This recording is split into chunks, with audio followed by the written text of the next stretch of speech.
Hello and welcome to this episode of the Unnoticed Entrepreneur Show. Today, I'm delighted to have joining me all the way from Palo Alto, Matt Schlegel. Great to be Welcome. here. Thank you so much, Jim. Matt, now tell us about the Enneagram. You've got a book out recently and you're an expert on the Enneagram. For those of us that don't understand what it is, first of all, and how it could be used for communication. So once again, thank you for having me on. The Enneagram, it's a very powerful tool that it's most commonly understood as a personality dynamics tool. And it describes these 9 distinct personal or personality dynamics, each with its own underlying motivations, each with its own underlying communication styles and needs. And so, and this is how the Enneagram is commonly understood and used by many people. It's wonderful. When I first learned the Enneagram, I discovered more about myself than I'd ever understood before. And once you start on that journey of, wow, okay, so this is what's going on inside of me and really understanding that, then you start to realize, oh, well, not everybody is like me. And you start to see, these 9 distinct styles emerge from the people you know. Some are really obvious, some are not so obvious. It takes a while to get there, but it's so powerful in terms of, understanding your own style, understanding how your style works with other styles, and then, getting to your second point about communication, understanding how each one of these styles is essentially they have, for lack of a better word, a filter. And knowing how to use words that get through the filter to the person you're trying to communicate is very powerful. And if you just stay in your own style and you communicate the way that, your style would communicate, guess what? That's great for communicating with other people of your style. Right. That's why birds of a feather flock together. It's like we get each other. So Matt, I can't let you go on any further without explaining if I can test you on what are those personality types. Is that okay to ask you what are those? Of course. And so there are 9 distinct styles. And the really interesting thing about the Enneagram is they use numbers. So, in the most generic way, it's type 1, type 2, all the way through type 9, because there's no one word that describes each one of those types because we're all very complex people. But there are words that are commonly associated with them. So type 1 would be the perfectionist. Type 2 is the helper. Type 3 is the achiever. Type 4 is the romantic. Type 5 is the observer. Type 6 is the loyalist. Type 7 is the enthusiast. Type 8 is the boss. And type 9 is the harmonizer or peacemaker. So, so those are some of the words that are commonly associated with each one of those types, but you can kind of start to get a flavor of, what each one of these types is bringing to the party. So interesting. And then the Enneagram, what was the foundation of that? Where did it start? Yeah, so it's an ancient system with, roots traceable back to a couple thousand years ago. It became popularized in the West by a Russian named Gurdjieff. And so he brought the system, kind of into the conversation around the end of the last century. And then a psychologist named Oscar Ichazo really took that and started to develop personality dynamics profiles associated with the Enneagram that we now all commonly understand. And then it really flourished in the 60s and the 70s. And I am fascinated now. If you go on to say YouTube and type in Enneagram, the millennials have just really taken to this. And so there's a lot of content out there. Oh, how interesting. How interesting. And so, yeah, I had to confess, I hadn't heard of Enneagram, probably more my ignorance than anybody else's. So how can an entrepreneur take these Enneagram tests, but also more importantly, what tools have you developed And are you talking about in your book to help entrepreneurs to use that to enhance their communication? Right, right. Well, so there's, tests that you can take. I have a complimentary test on my website. So you can take that. And usually what happens is you'll score highly on two or three types. And that's kind of the starting point. Don't put a lot of weight into which one you score highest on. Take the top two or three, because like the first time I took the test, I scored highest on 8. And it turns out that I wasn't an 8, I was actually a 6. That was my second highest scoring. But I was in an environment where I had to exhibit a lot of 8 type behaviors. And so that's why I was like, oh yeah, that's me, that's me, that's me. So anyway, that would be the starting point. So feel free to, find that on my website, and you could take that. And then, as a communication tool, the the really important thing is to understand is that each one of these styles has a distinct way of communicating and listening. And so, when I'm doing business development for my consultancy, I kind of have an idea of the types of Enneagram, the Enneagram types that are associated with different roles in a company. So like, for instance, a CFO. It's likely going to be a type 1. And so when I'm going to meet with a CFO, I'll start off with words that resonate with that perfectionist. We're going to get you the information. We're going to make sure it's right. We're going to, calculate things down to, minute detail. So these are all the things that, are going to appeal to a type 1. And so you can frame your messaging as an entrepreneur. If you know your audience and generally the Enneagram style of your audience, you can tailor your messaging to really resonate with them. And so that's, one very effective way to use the Enneagram as a communication tool. Yeah, and that is fascinating, and it raises all sorts of questions about the posts and the kind of avatar that you have for your business, doesn't it? Exactly, exactly. What Enneagram type are you exuding? And then who's that going to attract? And the Enneagram can help you understand all of that. Well, and I guess that's both for employees and for partners and for present and future, right? Exactly. And business leaders, if you're growing a team of people, and this is why I think that the Enneagram is so effective for leaders, is because it allows you to really understand the underlying motivation of your teammates. And so that when you're, working with your team, you can understand, okay, well, this person really they're the type 2, they really want to help. They need appreciation. So I'm going to put them into a role where they're helping people and they're getting appreciation. And in that role, they will love it and they will thrive. And so just, tailoring the way you even structure your team can be helped greatly by an understanding of the Enneagram. So, Matt, tell us about your book then, because you've got some tools, haven't you, that companies can use. So, do you want to share with us how you guide people through this? Right, right. Well, thank you. So we've been talking about the Enneagram as a personality system. I actually have an engineering background, so I love systems in general. And one of the things I noticed when I looked at the Enneagram, it's a circle that's surrounded by number.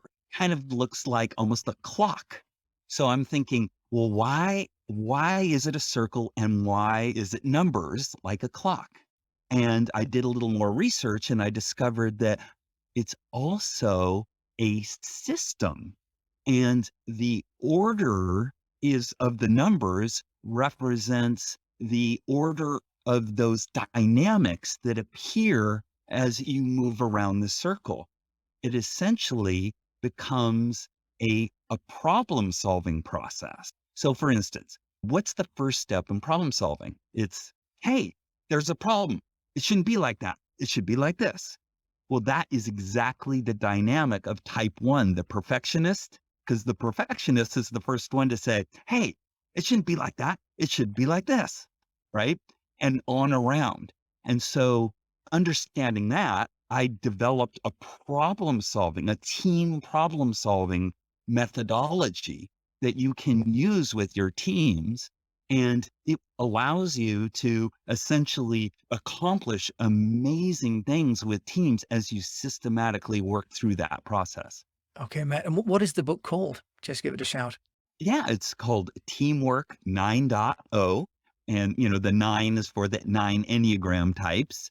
And it's getting, it's one of the things there's a lot of books about the Enneagram out there, but I didn't see a book about how to use it as this team problem solving process. So that's why I wrote the book is there's this whole other great use case for the Enneagram that I wanted to share with the world. That's nice, Matt. So presumably that's available on Kindle and audiobooks and everything else, right? Yep, we're working on the audiobook, but you can find the Kindle and the paperback book on Amazon now. Wonderful. But Matt, this is a show about marketing and entrepreneurs can get noticed. So can you tell us with your methodology, how do you think an entrepreneur could use that to solve a marketing problem? Right. That's such a great question. When you're working through problem solving, step one is very clearly defining the problem and then creating your goals, right? It should, be like this. So it's the should and the shouldn't. And in that step one, you create that vision for what you want to accomplish. And then you can use the rest of the steps. It's like step two it's the helper. It's like, who can help me? Who can help me realize this vision? Right. And this is where, as a six, right? I know I'm not the best marketer. I know that's not my strength, but there's many people with strengths in marketing like you, Jim, who, really understand that. And so I now seek help, guidance, and direction from people who are great at marketing. And then I get their ideas and then go to three is you test them out, figure out which ones are having the most positive energy, figure out how to implement them, and then you move around so that you create this marketing plan where you get all the way to implementation and then you test it. So that's how I'm using it in my marketing is just to make sure I'm hitting all of those points in problem solving as I move around. I really like that because often, especially in say PR or marketing, we end up sort of thinking of it as a creative only problem or maybe a budget problem. And yet you're making it so that you're appealing sort of to a much broader spectrum of personality types who would evaluate that problem more like the Bono six hats, where you take different views on the same problem. Exactly. That's another way of looking at it is you get stuck in your own way of looking at things and your own perspective. And if you deliberately, seek out guidance from the other Enneagram types in your world, then you will get all of these fresh perspectives that help you move around and solve your problem. So that's a great point.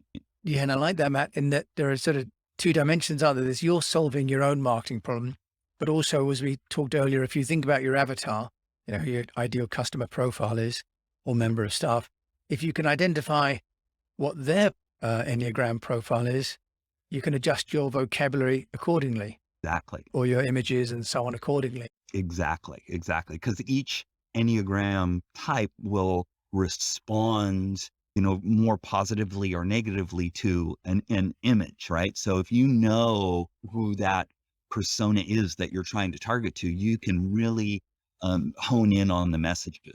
Question, do people change where they are on the wheel, either over buying life cycle, for example, or over, a product introduction life cycle? So do they start off as a one, but maybe become a two, but once they bought the product, become a four? Do they change personality wise? That's a great question. And the way I answer that, because people often have this question and there's a couple of ways to answer it. But one is, are you right-handed or left-handed? Personally, I'm right-handed here. Okay. Now, do you have a left hand? Yep, Do you use your left hand? I do indeed. Right. So, generally we have a dominance of one of the Enneagram type. It doesn't mean we don't have the other types in us. It doesn't mean we don't have access to them when we need them, because I'm right-handed, often use my right hand, but when I need to, when I'm typing, I'm using my left hand, right? So it's there. So that's one thing. And then the other thing that as people understand the Enneagram more, you'll see in the diagram, there's these lines within the circle, and every Enneagram type is connected to two other types. And these represent how your behaviors change when either you're in a relaxed, comfortable place or in a stressed place. Oh, that is very interesting. Yes. So when you see somebody that you know and then you see them start to behave in a different way, it's like with the type, let's pick on the type one, right? You know the type one is very concerned about getting it right all the time, but then they go on vacation and all of a sudden all of that disappears and all they want to do is just have fun and they just forget all that other stuff. And that's their movement to type seven in that relaxed place. And then on the other hand, when they get overwhelmed, and all of these problems start building up, then you can see them move to type four, which this is kind of this, emotional, almost slightly depressed state. And so you can see that the Enneagram represents those motions depending on where they are personally in their life. And that has a massive impact from a marketing perspective, because when we talk about customer journeys, not only in the buying process, but are they on the way to holiday when they see the article, or are they reading it on the beach, is an entirely different place on the Enneagram than if they're going to work and they've, had a stressful weekend. Exactly. Yes, that's very interesting. So that has some impact as well then probably on SEO word selection too, doesn't it? That's right. And where people will be. If you're trying to solve a problem for highly stressed people, then you want to know what's going on for that when they're in that stress state and how to reach them even when they're in their stress state. And it's harder in the stress state because people tend to become a little more myopic in that. So you have to be even more targeted in your messaging. Wow. Okay, that is really, really powerful. That this is obviously a huge subject. I'm looking forward to reading your book. But Matt, how, as an entrepreneur, and you've worked in Japan, which is fantastic, and now you're back in the States, how are you getting noticed and getting your new book working out? Well, for one, I'm doing my virtual book tour now. I launched the book in the middle of the pandemic, so it's all been virtual. So I really appreciate the opportunity to speak to you and your audience. So that's one way that I'm doing, and I love it. I'm just meeting so many great people like yourself. And then I do a lot of writing. I like writing. I wrote a book, so I'm leaning into that and writing blogs and articles. I have this tent pole strategy on my website where there's certain points that I'm trying to emphasize, like leadership and teamwork and decision making and Enneagram. And I write articles in each one of those areas that gets picked up by the search engines. And I just drive traffic to my website that way. So yeah, a number of different techniques that I'm using and having a lot of fun with. And the thing I would give advice to anybody is try a lot of things and then stick with the ones that you really like doing, because those are the ones you'll keep doing. And if you can find that intersection of the things I like doing and the things that are effective, that's where the magic is. Matt, you're absolutely right, because actually there are so many demands on our time otherwise, aren't there? So many channels. Unless you use an amplification tool like, Hootsuite or Buffer to send in an automated way. But if you're going to engage with an audience, then you really have to focus, don't you? That's absolutely great advice. Matt Schlegel, how can people find out about you? Yeah, well, the best way would be to visit my website, which is evolutionaryteams.com, all one word, evolutionaryteams.com. And you can find out more about the book. You can see what I'm writing about, and feel free to contact me. You'll find the test there as well. And if you take the test and you want to have a conversation, reach out and I'd be happy to guide you through that. Well, Matt, I've really enjoyed our conversation. You taught me a huge amount. So thank you so much for sharing all about the Enneagram and all the implications that there are for understanding which of the 9 profile types both we are, but also our respective audiences are. So thank you so much for sharing those insights today. Thank you so much.